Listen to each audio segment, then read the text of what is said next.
नमस्कार। नजर पकाइबा एक गुरुत्वपूर्ण खबर उपरे सकाळर खबर को स्वागत। थाना अधिकारी मिथ्या मकदमा जोड़ी डीजीपी को दाबीपत्र। भद्रक जिला साबरंग थाना अंतर्गत पेरीबंध ग्रामर श्रीमती कनकलता बेहेरा एवं तांको स्वामी प्रताप बेहेरा को पुलिस मिथ्या मकदमा जोड़ी अभियोग डीजीपी को दाबीपत्र दि जाइछि। सूचना अनुसार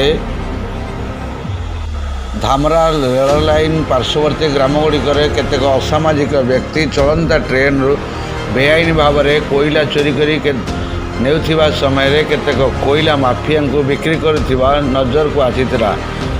राति रे ए सब कलाकारनामा जितेबाला यही कार्य को पुलिस एवं एसपी दृष्टि को आकर्षण करते जानी जानी अजणा रही चुप रहउछंती।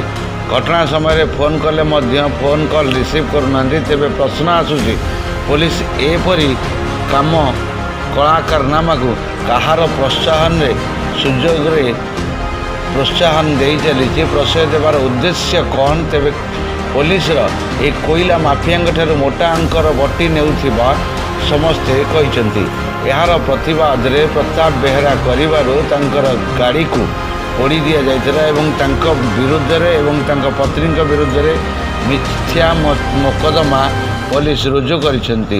केवल सेतिक नुहे स्त्री श्रीमती बेहेरा थानार अभियोग करिबारे थानारे तांको सकाळरू संध्या पर्यंत मध्य बसई दिया जाइଥିଲା।